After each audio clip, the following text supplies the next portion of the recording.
Well, hello, friends. This here's David Vos. Today is January the 30th, 2016. It's great to see everybody today. It's a beautiful day in New Mexico. The sun is shining. I'm in the shade today. Hopefully you'll be able to see my face. Hopefully you'll be able to hear me. We've been learning a lot. We have really been learning a lot. I've been learning a lot. My Father in Heaven's been trying to teach me. But I must say, a lot of you probably think, well, if you can talk to God, you should know everything. Moses talked to God, and he didn't know everything. The prophets talked to God. Look how hard it was for Elijah. You can talk to God and really just be talking through an angel. Now, do you think that angel knows the Father in absolute, total, pure revelation? Do you think every angel knows the Father? There's glories upon glories, and our Father is the source of all light and energy. So, imagine we're on this planet, and with our flesh, we comprehend pain, we comprehend love to a point, but not in its fullness. Do you think that the planet above this planet, slightly more advanced, their beings on that planet, do you think they comprehend our Father in Heaven better than we do? It could be. Some of them may actually comprehend our Father in Heaven better than we do. But I don't think they comprehend our Father in Heaven in its total, pristine perfection. There are glories upon glories. You see, we don't, even after we've gone through this world, and we've learned everything we can learn on this earth, we go to the next world, it's not over. We're still going to keep learning. You're never going to see our Father in Heaven face to face. Because you see, nobody can see the divine being and be alive. Now that's just energy. Now imagine the wisdom. You can't comprehend it. So there are messengers that come to the earth and they try to teach us and try to explain things to us. They know a lot more than we do. But they don't know our Father in Heaven completely. Jesus knew our Father in Heaven. In fact, he revealed our Father in Heaven to us. But he did not, I know this is going to surprise you, he did not reveal the Father in its totality. Because you see, remember when the disciples were standing there with him as he was about to ascend into heaven, and he said, I have many more things to tell you, but you're not ready. So, when we are given this revelation, it is only the revelation that we're willing or able to bear. If we're not able to bear more, you can't give someone more. So you might be having an experience with somebody, with an angel or something, and that angel could be very bright. And it may be very frightening for you, and you may be so scared the angel's not actually able to reveal anymore, because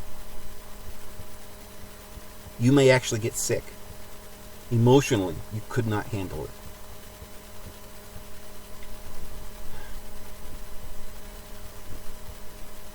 So, to the extent that we are ready, it is revealed to us the truth. That's what the Old Testament is. A lot of you are wondering, well, why did our Father give us this God, the devil, for all this period of time, and we're under these laws, and it's like the devil won for a while, and the Lord had to send down Jesus and try and fix it and all this stuff. And that's not really the way it is. Our Father in Heaven, from the very beginning, wanted to reveal himself completely to us. Remember the light? When Moses went up into the mountain, he was full of light. He saw our Father in Heaven. He had a revelation. It may not have been the absolute totality of the revelation of the universe, but it was a bright revelation. So bright, the children of Israel couldn't see it, couldn't bear it. So Moses said, you've got to reveal this to these people. But they can't bear it. So we'll veil it. We'll put it in symbols. So they'll be able to get glimmers of light. It's just going to be shadows. It's not going to be the light. It's just a shadow. Why do you think the Bible calls the Old Testament shadows? Because you see, it's not evil. It's not false. Paul says that the law is holy and good. It's holy. It's good. But he also says the letter of the law kills.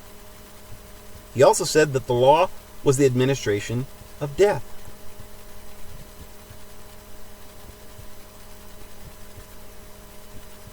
So, the law is a shadow of good things to come. Veiling and revealing is very close to the same thing. You take something that you can't see because it's too bright, and you veil it in order to reveal it. Because you see, if you look into the light, it'll blind you, and then you're never going to see anything. That's what happens when you look into the light too long. You just get blind. You can't take it.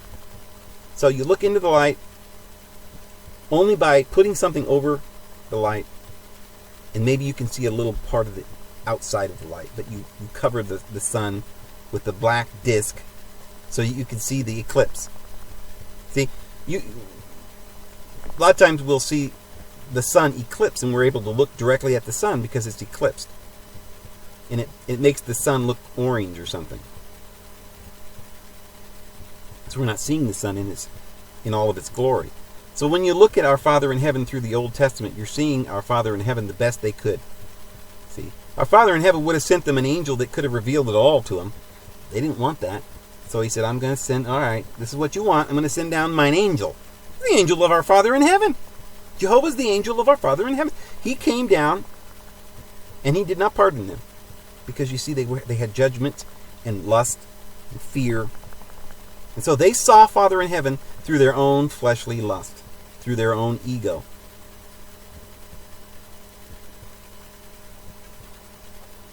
It's very clear that Israel worshipped El. Abraham met El, Most High, El Elyon. Sometimes he's called El Shaddai. Sometimes he's called El Olam, El Roi. But El was a proper name. Now see, this is where a lot of people don't... A lot of people have said, well, El is just an epithet. It's just a title. And that's not true. But the reason they can say that, to make it look like that's true, is because El is used in many epithets, many titles. El Shaddai is a title. His name isn't El Shaddai. His name is El. But when you say God Almighty, that's a title. God of eternity, El Olam, is a title. Same thing with Jehovah Jireh. Jehovah's a name. Jireh, that's a title. Jehovah Jireh. So El is the name, and afterward comes the epithet. Now that's the same thing with names. You've got names that end with Yah. Yah is a name, but it's like, like Emmanuel. El's a name, and the Eman part of the El, Emmanuel, means that God is with us. So Emmanuel means with us. El is the divine being. It's the name of the divine being. So this is why El is at the end of a name. All the names had either Yah or El at the end because well, not always, they didn't always have that. But if they did, it's because it's part of a name. So El is really the father of all of the gods. It was a Canaanite god. This has been proven. They've dug up archaeological things, and they found that the Canaanites, the Ugaritic texts mention this very clearly. El is the father of the gods. And he lived on a mountain, and actually lived on this Mount Saphon. It's the same mountain that's in the Bible, Zion. And it's the mountain that's at the extreme remote place on the earth. The reason for that is because this remote place on earth was before the flood. It was the place called Atlantis. That's why you look at the book of Isaiah, chapter 18, verse 1, and it says, woe unto the land, shadowing with wings. You see, the land of Enoch, or the outstretched wings of the phoenix bird. Beyond the rivers of Ethiopia. What do you think that means? You see, the rivers of Ethiopia, you see, Plato said Atlantis was beyond the Pillars of Hercules. Where's the Pillars of Hercules? That's the same as the Straits of Gibraltar. That's over by Morocco in Africa. So if you're standing in Israel and you look with a straight line towards the Straits of Gibraltar, you go all the way across the ocean, you come to America. That's Atlantis, according to Plato. That's the opposite side of the earth, on the other side of the Atlantic. And this is why they called that ocean the Atlantic Ocean, because it's where you get if you're going to Atlantis. You see, all these names go back into antiquity. They knew where Atlantis was. It didn't get lost. It's just that it was so far away, nobody ever would go there because they didn't have boats that could get there. As time went on, civilizations increased. A few people ventured out across the ocean, like Columbus, to try and find these things. But it was destined and preserved by our Father for the latter days, when he will raise up Zion, which is in the remotest part of the earth, which is the ancient everlasting hills. Remember, it was prophesied that Joseph, who was to go down into Egypt and come out as a mixed multitude, a mixed people, and he would prosper and be blessed by our Father, this Joseph. Well, the book of Revelation says he comes out as a great multitude which no man could number, comes out of the great tribulation, which is the tribulation of mankind on this planet. And in the end, Joseph is the seed that our Father blesses, humankind, that's gone through this great struggle, that's gone down into Egypt, that's been under slavery, that finally ends up with white robes. But it says in the prophecy in chapter 49 of Genesis that Joseph is the branch that's going to be fruitful, and it's going to go over the wall or the barrier where mankind was there in the Middle East, and it's going to go over the ocean and find a land that is fruitful unto the utmost boundaries of the earth. Again, the other side of the earth, and to the everlasting mountains. We talked about that in another video. The everlasting mountains is the Rocky Mountains, which goes all the way from the North Pole to the South Pole. And it really does. You can follow the mountains down through Alaska, Canada, through America, goes all the way down through Mexico, through Chile, and when it gets to the end, there in Argentina, you'll see there's a little hook. That's the mountain range. And then it kind of gets lost in the sea, and then it comes up, that little mountain range comes up, it takes off again on the Antarctica. It's truly eternal, these mountains. And this was the place of Zion. On the other side, the remotest part of the earth, the boundaries, where Joseph's seed would come out as a multitude, all nations, tribes, and tongues, and would be blessed with the dew of heaven. And so, Jehovah, then, how did Israel end up worshiping Jehovah when they originally were worshiping El? How is it that Abraham meets Melchizedek, who is the priest of the Most High, El Elyon, and he takes and he gives them bread and wine, no sacrifices, no commandments. He makes a covenant that's simply this: I promise that I'm going to give you eternal life, and through your seed, all the world will be blessed. That's a promise. You don't have to do anything, Abraham. Well, that promise stands, according to Paul, even though 430 years later, the children of Israel were trying to understand their God, and they got this revelation and they couldn't bear it. So our Father sends an angel and veils this truth. And this is what Paul says when Israel reads their Torah. They read it with a veil over their mind. Because they're trying to find Father in heaven, but they can't comprehend it. So they've got this flesh, this veil. And it's filtered through their own ego. Because they have a lot of fear. But Paul says is when the veil is taken away, which is Christ, we see our Father face to face.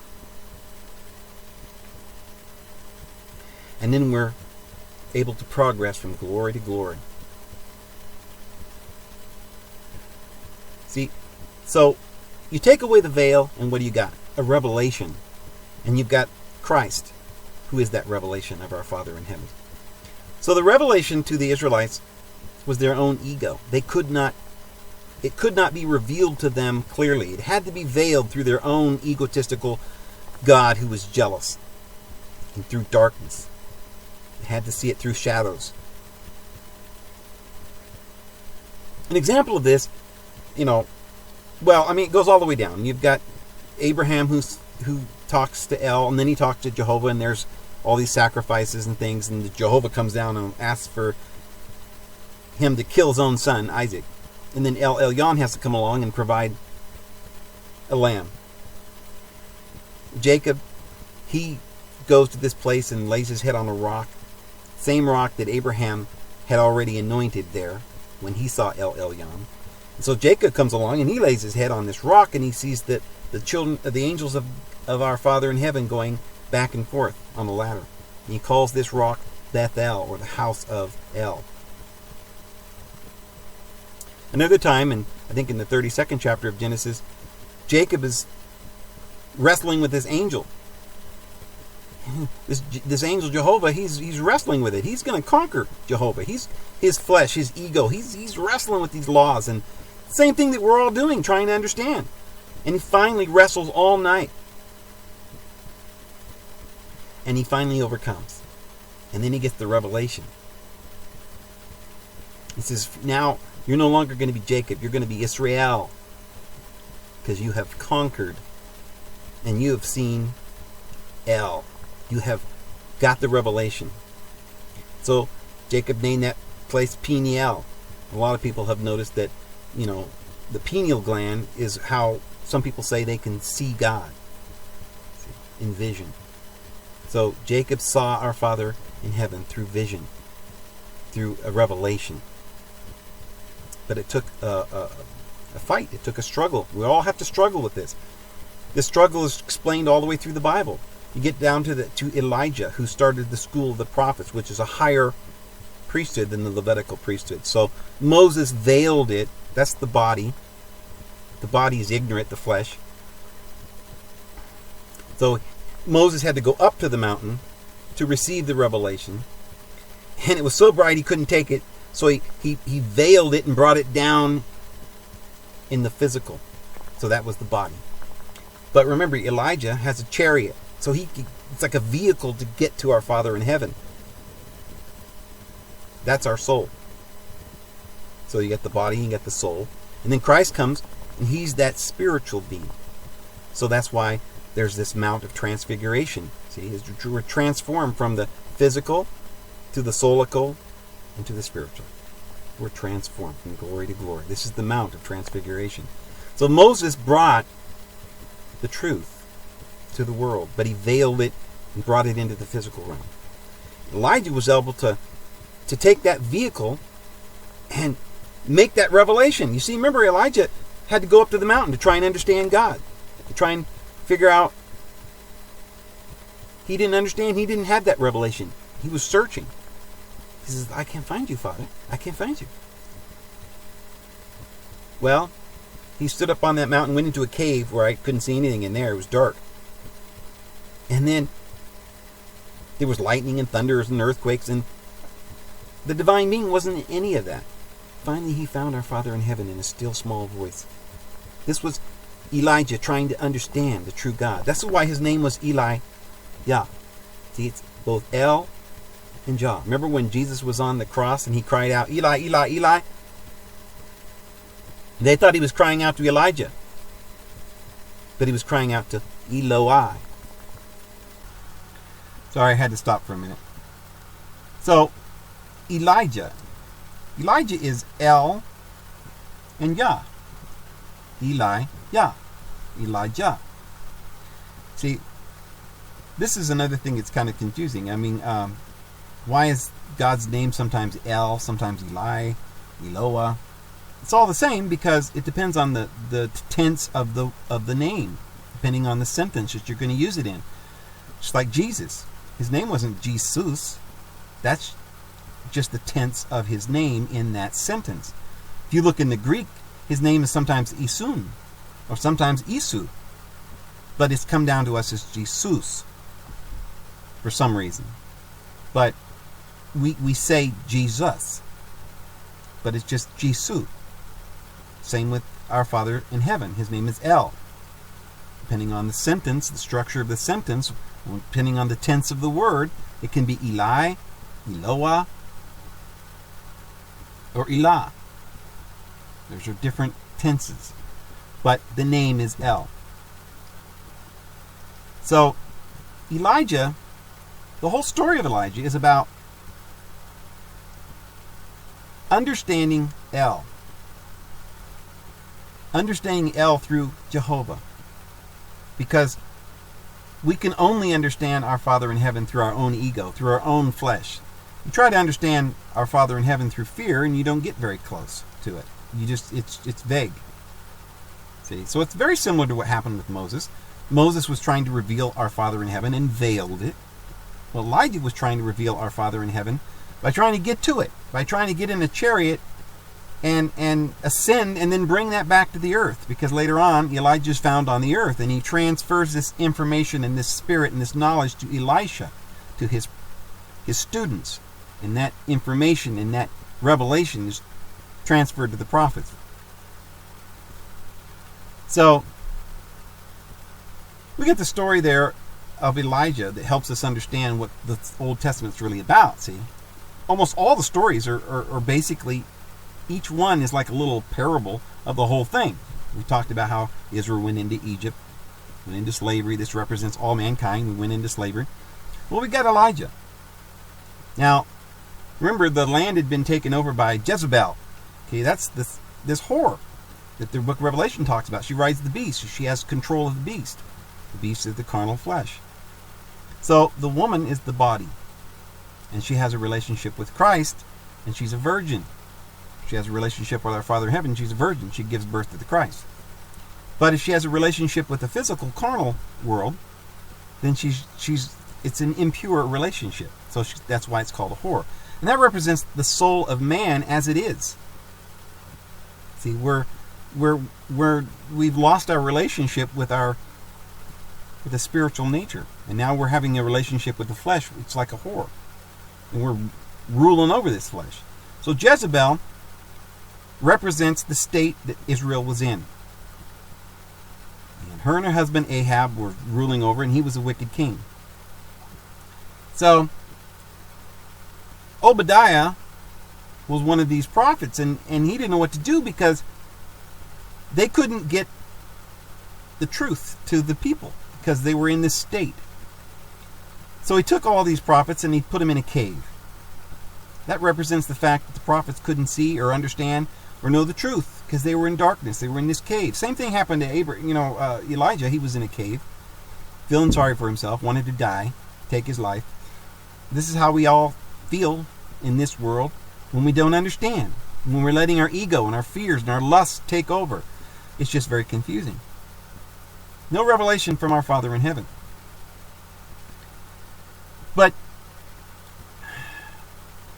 the whole story there is that Elijah's trying to find our Father in heaven. So he goes onto this mountain, comes out of the cave, right? Making an effort to find our Father. And he's listening, and there's lightning and thunder and earthquakes, and he can't find our Father in heaven through that. Finally, he finds our Father in heaven through the still small voice. This is about the revelation of our Father in heaven. This is El Yah. This is trying to reveal the light through Jehovah. And then there's a famine in the land. This is the same thing. There was a famine in the land, so the children of Israel had to go down to Egypt. See, they needed experience. They need to learn, to grow. So there's a famine in the land, and people need to eat. Jesus said when their famine was in there, Elijah could have gone to a widow in Israel, but there were many widows in Israel, but Elijah didn't go to any widows in Israel. He went to the widow of Zarephath. That was another country. So what Jesus was saying is that they didn't have the truth. Their prophets were in a cave. It was done. Jezebel had taken over. So this is kind of the state of the affairs of mankind for many, many, many centuries. Our ability to communicate with our Father was like non-existent. We were in a dark cave. So the prophet had to be sustained. The means by which we can communicate with our Father in heaven had to continue on, had to be sustained somewhere. But it wasn't with the law. You couldn't get there through that. So he went to another country. And there was a widow in Zarephath that gave him bread, sustained him. And he healed that woman's son. And that son represents the priesthood. And this is where Elijah got the priesthood, and which is the priesthood of El. It wasn't the priesthood of Jehovah, it was the priesthood of El. And he brought that back up, and he raised it up. Elijah was saying, I've got a bridge, a revelation of Jehovah as El. My name is El Yah. I am the prophet of El. I am in 1 Kings, at the end of chapter 17, he's called the prophet of El. Even though he kept talking about Jehovah, because you see he was amongst a bunch of people, and their own revelation was Jehovah on the mountain with the law. But the question was, is this revelation of God, just what does it mean? They had degraded into the point where they were calling Jehovah Baal. In other words, what is Jehovah? What is the revelation? What is our ego revealing to us about our Father in heaven? And their state of revelation was that he was Baal, or an owner, and they were the slave, and they were in bondage, and they had fear, and they had to obey all of these commandments and worry. And this is the revelation that Elijah had gotten on the mountain. Father in heaven wasn't in all that commotion. He wasn't in the earthquake, but in the still small voice. So he got this revelation by going into heaven and getting it right straight from our Father in heaven. He got this revelation. And then he brought that back to the earth, and he transferred it to Elisha, his students. And so this began this step up in the understanding of our Father in heaven with Israel. They had understood God for a time. See, Abraham got the revelation of El. It was just a promise. And then 430 years later, the revelation got kind of veiled, because that's the best they could do. And they lost our Father in heaven. It got so bad that it degraded down to the fact that they were calling our Father in heaven Baal, and the prophets of Jehovah became the prophets of Baal. And so Elijah kind of had to, say, hey, you're going backwards here. This revelation of God is not this revelation of Baal. Who will you serve this day? So you'll see this same quandrum all the way through the Old Testament. You've got 4 major prophets. 2 of them were prophets of Jehovah, and 2 of them were prophets of El. So you've got Isaiah, Jeremiah. You've got Daniel and Ezekiel. You look at the book of Daniel, you'll see that it doesn't talk about Jehovah in there. But the whole book of Daniel talks about El, the Most High, El Elyon. Because you see, Daniel was a prophet of El, and he came to reveal in great depth things that were going to happen, and he gave a very extensive prophecy leading up to Christ. And so when Christ was on the earth, Jesus talked about whoever has wisdom, let him understand the prophecies of Daniel. So in the prophecies of Isaiah, he is a prophet in Israel. He's a prophet of Jehovah. And so he starts off saying, this is the word of Jehovah. And what does Jehovah have to say? See, what is the revelation of God to Israel through their ego, through this angel Jehovah? And it is that you need to be scared. I'm coming to kill everybody. You're not worthy. I'm going to raise my mountain up above the rest of the world. And anybody who doesn't do what I say, I'm going to kill them all. But it keeps going further and revealing all this destruction and calamity. He explains in there, I am God. There is nobody else. I don't want you going after the other gods. I'm jealous. Be careful. Be scared. Don't even really talk to God, because it might be wrong, right? You've got to be scared. But even in Isaiah, El comes through, because you see there's still a prophecy. Our Father in heaven never allowed the prophets of Israel to give just this kind of negative, fearful thinking. But through the veil, there'd be the knowledge of God. And so it says, there will be a son born unto us, and his name shall be Emmanuel. See, there's the revelation of El again. But you've got to wait for that seed to reveal our Father in heaven. So El will be with us when we have this birth. He'll have disciples. And it says that Jehovah wanted to crush him and bruise him and kill him. He's going to come to the earth, and he's going to withstand all of this and all of these judgments that, is put on us through our own fears and judgments. He's going to take that away from us so that we're going to have this divine revelation. And then you get down to the end of the book of Isaiah, and it says, and then Zion shall be raised up, and Zion will be born in one day. Who's heard of such a thing? Zion shall be born with all of her sons. And it talks about how in that day, everyone will see eye to eye when the Lord raises up Zion in the latter part of the world's history. And then it's going to all be all right, because the Son will have been born, who will have borne all these fears and troubles that gotten, and erased all this trouble that this Jehovah demanded from us. See, our understanding of our God is that he demands all these things from us. Well, so Christ is born, takes that out of the way, fulfills all of these demands. And then we're able to come back in the latter days after it's all been fulfilled, and an ensign is established in the last days, which is freedom and justice and liberty. It's the Constitution of the United States at the everlasting boundaries of the world, in the everlasting hills, in the remotest parts of the earth. And in those days, the prophecy is that we're going to see eye to eye.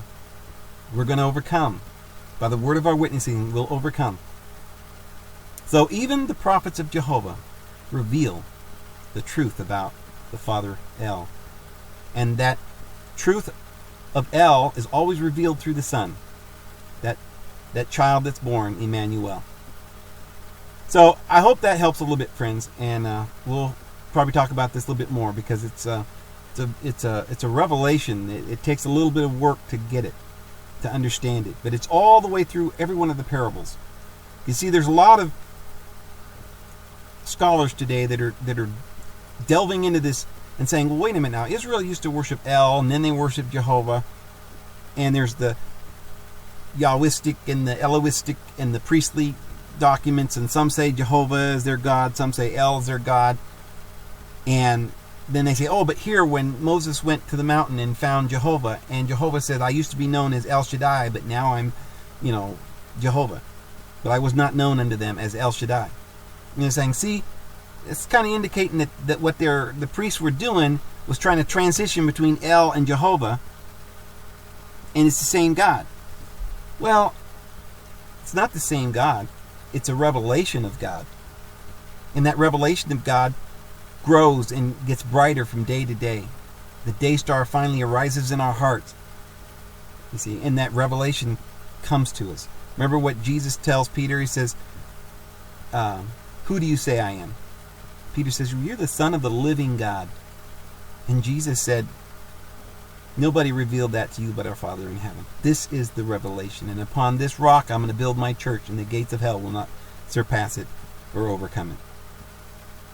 And I give you the keys to the kingdom. Whatever you bind on earth will be bound in heaven. You see, these keys, they're given to those who get this revelation. And the revelation was given to Peter, but he could not transfer that knowledge on to his students just like that. It took time. And so this transfer of this knowledge had to come and wait until the latter days. And then Joseph Smith came, and they transferred this knowledge and these mysteries to him. So see, Peter got the keys, to this revelation. This is really what the key is. The key is the revelation. Who is Christ? What does he reveal about our Father in heaven? We need to be transfigured from the law to the prophets that revealed the Father from heaven, and the actual revelation that Jesus brought in his own person, which is love. And when you get that revelation, when you finally understand, you've wrestled with the angel all night and you've conquered the angel, your name shall be changed from Jehovah to El. Your God will change. You'll begin to understand, and you'll have this key. And whatever you bind on earth will be bound in heaven. So you see, Peter got the keys because of this revelation that he had. It was because he understood who the Father was, the living God. And he revealed, and it was revealed to him through Christ. When you have those keys, nothing is impossible. You'll say to this mountain, be uprooted and thrown into the sea, and it will obey you. This is the great revelation. And the world has been struggling with this. Even after it was handed to us, and Peter had these keys, he tried to teach this great truth to his disciples, and to the students, and to the Christians in the first century. But it went into apostasy. And so these keys had to be brought back to the earth. Otherwise, the whole earth would be brought to nothing and would be destroyed. Remember, it says Elijah must come before the great and fear-inspiring day of the Lord. The great and fear-inspiring day of Jehovah, which is the day of destruction and death. Because Elijah is going to come back to turn the hearts of the fathers back towards the sons and to give them revelation. Otherwise, there would be a curse upon the earth and nothing would be left. See, we need that revelation. And this is why Peter had to come back and hand these keys to Joseph Smith. And he began, in that little short period of time he had on this earth, he opened up the mysteries and told us about our Father in heaven. And how, in his revelation about how our Father is now, what we will become. And this is a progressing thing, that we go from glory to glory. And we learn and we understand the nature of our Father in heaven. This is the keys that was given to Joseph Smith, the nature of our Father in heaven. The understanding of the mysteries. And now it's been opened, and it's available to any one of you.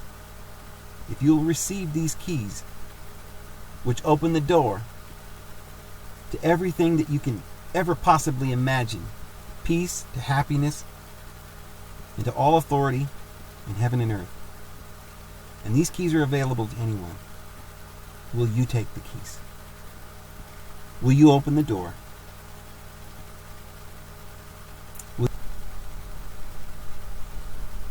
So friends, I hope that helps a little bit. I'm going to go ahead and close there today.